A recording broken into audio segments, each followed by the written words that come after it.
Charlie Kirk, that's the only news item today. Hello, I'm Kendall Brian Hunter. This is the Eyes of Faith podcast, where I talk about news, events, and other things from the perspective of the Eyes of Faith. Just to let you know some things. I am in Provo, Utah, so I'm about 15 minutes away from Orem, Utah, and Utah Valley University, where Charlie Kirk was assassinated in cold blood. So I'm going to talk about this. This is very personal. I also, just to let you know, for those of you who are new, I'm the author of this book called Consider My Servant Job. Let me grab it out right here. This is the cover. I have a link to it. In addition to Charlie Kirk's death, we celebrate the anniversary of 9/11, and I know some of you are looking for answers. You have questions. You wonder about the problem of evil. Do you feel safe as a Republican wearing a Donald Trump hat? Are you going to be targeted next? I discuss that in the book. I have this chapter about the problem of pain and evil and suffering in the light of September 11th, 9/11, the Lost 3000. I discuss that in this book, and if you're looking for answers, hopefully my book can help give you some guidance that you may feel like you're needing right now. This is a time of silence and quietness and introspection. So like I said, I'm in Provo, 15 minutes away from Utah Valley University. I'm a friend of the university. I graduated from Brigham Young University, but certainly I'm a booster and supporter of it. I think it's a wonderful college, university. I have friends who've gone there. I've gone there numerous times for community events there, and I'm with you. So let me tell you this story that happened last year, and I recorded this on an earlier iteration of this podcast. This was 8/17/2024. So I was wearing this hat. Generic, standard, basic blue Donald Trump hat. You know, the standard one's the red one, the white one. I have to have a blue one. It's color of my college colors, my high school colors. So I was on the bus coming home from work, and there was this woman, and she was a member of my stake. That's the church I belong to, a congregation. And she saw me wear my hat, and she looks at me, and she said, "Trump should be killed." On the bus, and this was after the assassination attempt with him, she looks at me and says, "Trump should be killed." So I didn't have any thought. I didn't think this was going to happen. So just what I said off the top of my head, and son of a gun, this is an A+ response. You're going to feel it. You'll get a kick out of it. I just said, well, they tried that and it didn't work. And I said, in the Book of Mormon, they got into political assassinations with the Gadianton robbers, and so I don't endorse that. Also, it's a premeditated murder is a felony, and it's ironically, you've had both President Trump and President, or I should say Governor Cox, talk about the death penalty for the assassin of Charlie Cox or Charlie Kirk. So you can see I'm still a little bit have strong feelings about this. It's confusing my speaking, and sort of Utah uses the death penalty. It's not something we rejoice in, but I'll talk about this going soft on crime. So that's a little bit of the background. So another thing to think about is the comments. You're seeing a lot of people who are losing their jobs over some of the sick comments they posted about Charlie Kirk. Trump has really rewritten reality, flipped the things where we used to be getting shadow banned or fired for opinions, and now it's flipped the other way. So we have the whip and the sledgehammer. Let's use it judiciously, if never. So let me talk about what happened that day for me. I here in Provo, when I was at work, and fairly close. I think I was about a few minutes away from the sea line between Provo and Orem. Like I said, it's fairly close, maybe a 10-minute bus ride from my work to Utah Valley University. And so my coworkers were watching this news video. I didn't quite pay attention to it because you're at work and people are always on their cell phone instead of working. But I work at a hospital, Utah Valley Hospital, and then someone said there was a shooting at Utah Valley University, and that takes you back. I mean, Orem is Family City, USA. So I went onto my phone and went on to the Deseret News, which is the newspaper here, and then KSL, which is a TV and radio station. They can confirm there was a shooting. And it happened just right as I was the end of my shift, so I was about ready to leave, and they said, well, the hospital is under lockdown. So I had to stay at the hall. I couldn't go out. I couldn't leave the hospital because it was under lockdown due to the situation. Now, I thought it was a dumb idea because, okay, there's a shooting in another city. Why are we here? We were fairly close to Orem, and I hadn't realized at the time that the shooter was still at large. You know, this was the fog of war situation, a developing story. We didn't know what was going on. So stayed there for about a half an hour, and so finally they were able to let people leave the hospital. I mean, it was a lockdown where they'd only let badged people in, and people couldn't leave the hospital. So I caught the bus home, and there happened to be a student there who was at you. He wasn't at the rally, but he was on campus, so he was talking a little bit about it, and the bus driver heard about it. They had to announce to the buses, okay, to avoid the situation. There's this shooting situation going on, and the bus ride I took actually went by the university. They have a good bus stop there, as you'd understand, with students taking public transportation. So that was what the day was like, and of course the next day was 9/11, and Charlie Kirk's death overshadowed that. I've noticed on social media some people who are very young say, wow, this is what 9/11 must have felt like. Yeah, it's exactly. When people are getting killed for exercising free speech and having a temperate discussion, moderate, and we're talking, the left says, okay, let's sit down and talk. Okay, that's what Charlie Kirk was doing, and you killed him. And certainly the shooter may not be an ideologue, but a lot of the rhetoric contributed to the background noise, the secondhand smoke, we shall say. A lot of the verbal rhetoric used against Trump created a secondhand smoke situation, which may have affected him. I've been mulling over how to say this. First of all, one thing, we talk about violence, and it's a funny thing to talk about. You're telling the people who are getting shot, Trump and Charlie Kirk, to tone down the violence, and we're the one being shot. That's a good instance of confuseocracy. That's a term I use on this podcast. People trying to confuse you. So how the best way I explain it is, yes, we always denounce violence, but please remember, we're the one being shot. And you're blaming the victim when you start telling Republicans to stop the violence.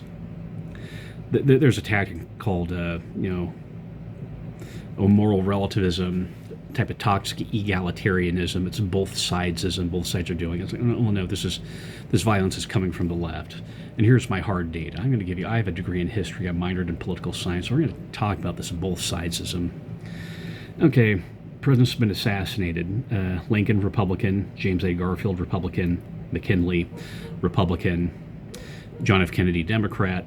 Reagan, Republican. Now, Trump's funny. He wasn't president at the time, so he's a former president running for president, which is the second time it's happened with the other one being Grover Cleveland.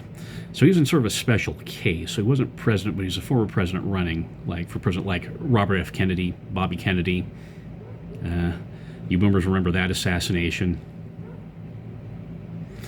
So Lincoln, Garfield, and McKinley, Ronald Reagan, the assassination attempt on him. I happened to be home that day. I was sick, and I remember my dad came home for lunch, and then a few months later, he comes bounding into the house saying the president's been shot. My mom says, oh my God, which is the only time I've ever heard her take the name of the Lord in vain. And we're just watching it. So it's a real thing. And then the Trump one. Okay, so who are we missing? So John F. Kennedy, Robert F. Kennedy. Okay. Anyone this century, this millennium? You remember Kathy Griffin and the severed head? That have part to do with the heated rhetoric? Where's the severed head on the right? June 14th, 2017, the congressional baseball team, the Republicans, the GOP people got shot up. Also in 2017, Rand Paul was a victim of violence. You remember Brian Thompson? He's the head of United Healthcare's CEO, and how the left glamorized Luigi. In fact, we just kept saying Luigi because of the video game, but Ryan Thompson shot dead. 2004, Ann Coulter got a pie in the face, and here's something to keep in mind. This is a hard fact. Michael Moore spoke at UVU in 2004 as part of his Fahrenheit 9/11 tour. He actually ate up all the speaking budget. His speaking fee was so high they didn't have budget for anyone else. He spoke there. Well, Michael Moore went to UVU. He left fine and in one piece. 2007, Sean Hannity debated Rocky Anderson about the war. That was a fun thing. Both of them left in peace. 2009, Glenn Beck came to the Freedom Festival in Provo. He left in one piece. This year, April 13th, AOC, Alexandria Ocasio-Cortez, and Bernie Sanders went to the U of U, the Huntsman Center, at the University of Utah to speak. They're allowed to live. President Obama, they bring a knife, we'll bring a gun. You remember that? Does that have anything to do with it? The frequency of the expression fascism and fascist and Hitler. Words mean things, as Rush Limbaugh used to say, his undeniable truth, number 34, and words shift thinking. So you start calling Trump a fascist and Hitler. It could go in no other way. There's only one way to go. Once you call Trump Hitler, there's going to be an assassination attempt, and that didn't work, so they took out Charlie Kirk. Was Charlie Kirk presidential material? Was Charlie Kirk, in 20 years, would I be voting for Charlie Kirk? Think about that. If things had gone the other way. Now, Bill Maher recently talked about that. Bill Maher said this, so card-carrying Democrat. Bill Maher said, calling someone Hitler just makes it a lot easier to justify things like the assassination. Let's put that, and he uses the S word, away. We've been saying the same thing, that this leads to, I did a post on it, it was the short, but when you use the word fascist, it leads to things like this. If you don't believe me, what was engraved on the bullets that they found, the word fascist was on there. You called Trump a fascist. Democrats' soft on crime approach. It all starts with killing a fetus. Look at Democrat-controlled areas. District of Columbia, Detroit, Oakland, San Francisco, the poop emoji capital of the world. I'm a Californian. I was born in Oakland. There's safety issues. The A's left. The Raiders left. They closed down In-N-Out Burger. And it's not the Republicans do that. I mean, the policies are soft on crime. Enabling.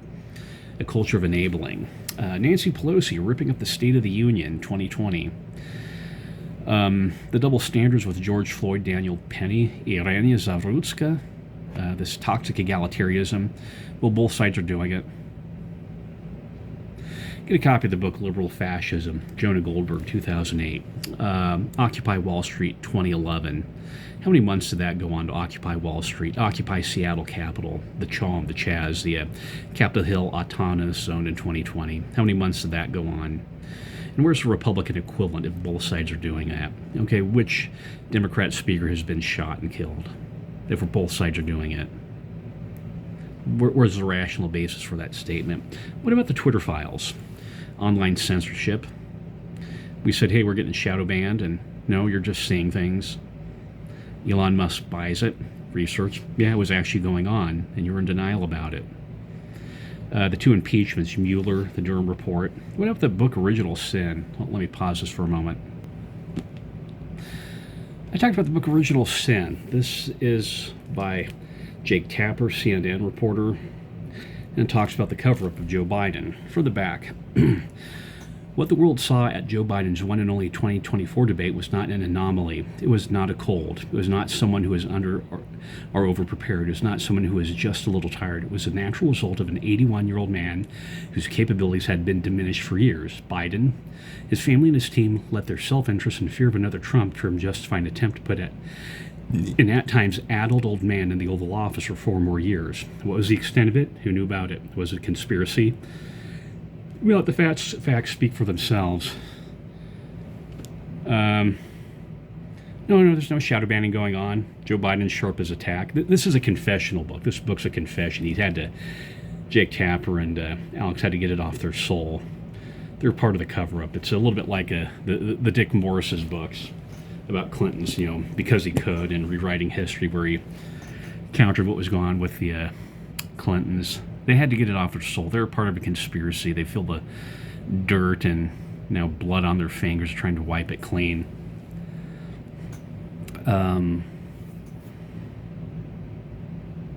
I hope that there's a lot of introspection going on. There's people losing their jobs for their comments. This is, like I said, this is not funny. This is serious. There's a lot of soul searching going on the left. It's even when Democrats start saying, okay, our party is out of control, there's too many radicals in there. That's what's going on. There's a software update happening in the mind of the Democrats, and I'm grateful for it. This is a time to reach out as a human being, to pray for charity and forgiveness, but also to state the facts and not go along with this fake narrative that both sides are doing it. That's not true. I just presented all the facts. Disorganized, because I was updating this daily. This is not an elegant presentation, but the core of it's there. So Republicans do not riot, Democrats destroy. Republicans don't riot, Democrats destroy. Well, what about January 6th? Okay, well, how long did that last? The deaths. You compare that to Occupy Wall Street, Occupy Seattle Capitol, and the George Floyd riots. So, according to the New York Times, January 6th, Ashley Babbitt, Air Force veteran, was fatally shot by a Capitol Police officer. Kevin D. Grierson died of a heart attack, collapsing on the side. Okay, well, did that cause it, or is that just a comorbidity? Roseanne Boyland appeared to have been crushed in a stampede. I mentioned Phillips, the founder of the pro-Trump website called Trumparoo, died of a stroke. So there was pre-existing conditions where it was actually caused. Okay, what else? What about George Floyd? According to Wikipedia, it says there are 19 deaths. Here's the AI overview. George Floyd riots began in Minneapolis, St. Paul, Minnesota on May 26, 2020, shortly after Floyd's murder at 38th and Chicago Avenue. Now, notice the words mean things, and words shift thought. Murder. Was this murder? Was this a death? Protests and arrests spread over 2,000 cities and towns across the United States, as well as to other countries around the world. So there are 19 deaths in over 2,000 cities. So you don't want to be gross about this, but yeah, okay, so that was mostly peaceful. Or was it? Salt Lake City, May 29th, 2025. So 3 days after those riots, they had a demonstration in Salt Lake City. There wasn't a death, but a police cruiser was vandalized. It was flipped over, and my goodness, you had this woman climb on top of it, lift up her bra, and then she urinated on it. That was sort of a Planet of the Apes porno movie moment. Urinating and lifting up your bra. That was eroticizing this. Was it Caraphallus? I'm sorry, this is not the time for soft words. When the blood's slowly drying in Orem at a university where a man exercised his right to free speech and was dialoguing like he asked us to do, to talk things out. That's what he was doing, unscripted. You try doing what he did. Can you defend yourself like he did? I've been watching the clips. I wasn't a fan. I knew who he was and the organization, but I hadn't followed him. But I've been watching some of these clips. This guy was sharp. He had a gift. So May 29th, the mostly peaceful protest had a police cruiser vandalized with a woman urinating on it. Provo, June 29, 2020, Ken Dudley was shot, but recovered. So that count as it wasn't a death, but was that mostly peaceful? June 29th, I think I was coming off of work that day. I remember I was on the bus, and I think I remember seeing the mob form and marching down University Avenue. I was going to my, I think it was my post office box, which is by the temple here in Provo, the Provo City Center temple. I just remember seeing them, something. I had to get away from them really quick, put a lot of distance between them, because this is going to get out of hand. I got a creepy feeling from it. And Ken Dudley was shot. He actually tried to run for mayor. The guy's got chutzpah, and I salute you, Ken. So when you read these things about, or your chatbot summary about a mostly peaceful protest, and both sides are doing it, so you have January 6th, but you have the riots here. That's not a correct story. You're trying to filter something out. You're making a hasty generalization from January 6th. You're ignoring the logic. You're ignoring the sanity behind this. You're trying to not to admit that your political party is wrong in this age of total moral clarity. No, I'm not calling for violence because we are the victims of violence. I'm saying the exact opposite thing. Governor Cox, at his thing, he mentioned that you're not seeing riots or demonstrations or mobs. You're seeing peaceful candlelight vigils. I'm sorry I missed one in the one here in Provo last night, but my heart's with you, and this podcast is a compensation for me missing you. Remember, I was on the bus. Donald Trump should be killed. Trump should be killed when I was on the bus, and it's not surprising a year later you do have bloodshed in this valley. This valley will never be the same again. There's no riots, and there's none of this both sidesism.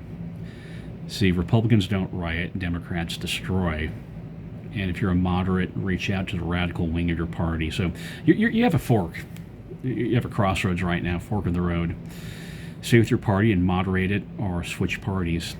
You may not feel comfortable with a Democrat, being a Democrat becoming a Republican, but there's other party options. But you can always be a person of goodwill. Remember, we're not the one advocating violence. We're the victims of violence. So don't ask us to denounce violence when we're the one getting killed. Or necks bleeding. Did you see the video? Okay, I've said enough. I feel like I've made my case. There's been a lot of talking. Do you feel ready to take the sacrament tomorrow with your feelings? What about General Conference? I've had a concern that the church issued a statement on January 6th. When Trump was shot, no statement. So I wonder all these older brethren who lived through Bobby Kennedy's assassination, why they kept quiet. I'm open for more information. You got more information, I will 100% accept it. But they did issue a statement with the Charlie Kirk because they could not avoid it. It was in their own backyard. And I'm wondering if the church had issued a statement about Donald Trump, would that have made a difference? Probably not, but at least they would have been on record. So it's something to think about. Senator Mike Lee on his personal Twitter account says that Charlie Kirk wanted to go to BYU, but he was turned down. That's why he's at UVU in Orem. So what happened at BYU is that you have Ezra Taft Benson, Ernest Wilkinson, and then Cleon Skousen, and sort of the three boogeymen of the left that they create to scare people. And there's been a change at BYU. It's no longer Ernest Wilkinson's university, and I could see them rejecting Charlie Kirk. But if he had gone to BYU, would he be alive? Would he have had better security? That's something to think about. So I'm speculating. It's hypothesis contrary to fact. It's a counterfactual argument, but something to think about as you make decisions. Another thing to think about with Orem, would you think that an assassination would have happened at an Orem University, Utah Valley? No, it's just not in there. So. Okay, I'm talked out. Bullet points. Violence begins with killing the fetus. More Republican presidents have been killed than Democratic ones. Republicans don't riot. Don't overgeneralize from January 6th to the just here in Utah with the Salt Lake City and Provo demonstrations. We have free speech. You need to be able to call someone on issues, but this label fascism enables murder. No toxic egalitarianism, none of this both sidesism, as Governor Cox pointed out. You're going to get guilt manipulation. People are going to manipulate you. You're going to get labels, people labeling without assertion. You just watch. That's one of the tactics the left uses. They'll make an assertion. You're this, you're this, you're this. That's putting a Post-it note to someone's head, but they just don't back it up with hard facts, like I did with the going through the history of things. Now here's a prediction. This is going to get twisted around. You're going to live the day to see this gets twisted around sideways and upside down. Those of you who were there, I had a friend of mine, she was actually at the rally. I wanted to respect her privacy, so I didn't put her on. How she's processing witnessing a human being getting killed. But they're going to flip this around. They're going to say it didn't happen or that it was Trump's fault, and they'll blame you. And that's the term I use, confuseocracy. People will confuse things, so they'll try and twist your heads around. You know the facts. Come together. When Captain Moroni and Malachi came together, it was at sword point. Nothing that coming together and talk through our problems, which is what Charlie Kirk was doing. He's talking through our differences. Why can't Christ and Lucifer sit down and talk things out and just talk through things? Why couldn't Nephi and Laman and Lemuel talk out their differences? Why is Nephi the one always getting tied up? And Laman says we've had much trial because of Nephi, and then they're the one beating him with a rod. What about Nephi and Laban to get the brass plates? Laban. Nephi and Laban, weren't they talking things out and didn't even offer to do a fair trade in exchange for them? And Laban kept the money. What was the Book of Mormon teach about sacred combinations and murders? Don't go into denial. This is not a time of denial. Compromise. Big government or small government. So you compromise, you'll have a medium-sized government, which means you're just having big government, just at a slower rate. Big government or small government? Let's compromise. So you're having big government at just a slower rate. George Orwell. Freedom is the freedom to say that 2 plus 2 makes 4. If that is granted, all else follows. Free speech, the shadow banning on the Twitter files and the people losing their jobs over Prop 8. Like Charlie Kirk was exercising free speech at a university of all places, and the university is where he got shot, where the most closed-minded prigs are. No, admittedly, this was a little. I probably should have said that as a little bit over the top, but you understand my passion, so I take that back. But you see these other debates, people insulting him. Ronald Reagan. I urge you to beware of the temptation of pride, the temptation of blithely declaring yourselves above it all, and label both sides equally at fault, and thereby remove yourself from the struggle between right and wrong and good and evil. You're above it all, and you're removing yourself from the struggle. As always, the devil is an enemy to all righteousness, and you're supposed to love your neighbor and forgive 70 times 7. So, assassin, I forgive you. People use the term fascist, I forgive you. Lady on the bus, who is a member of my church and stake, I forgive you. Okay, you have news blips. I had to do this just to keep things up to speed.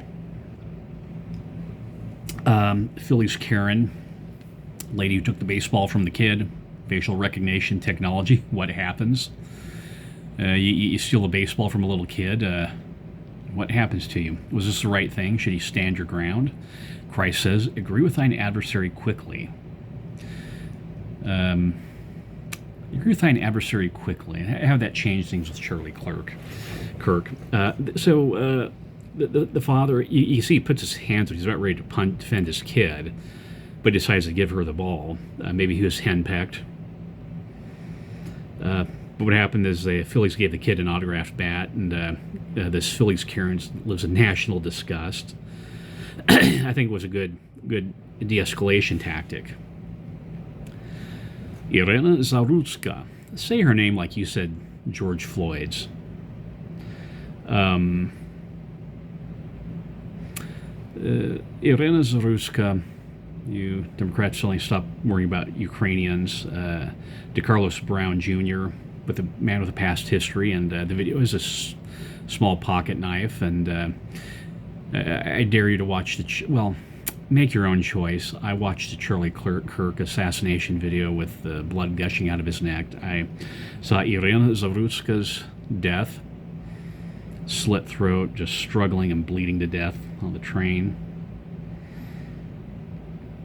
I'm facing the truth. I'm not in denial. I watched the videos. Al Sharpton's suddenly become the invisible man. There's no riots, no demonstrations. Why is that? There's outrage over George Floyd, and we had the Office of Inclusion at BYU.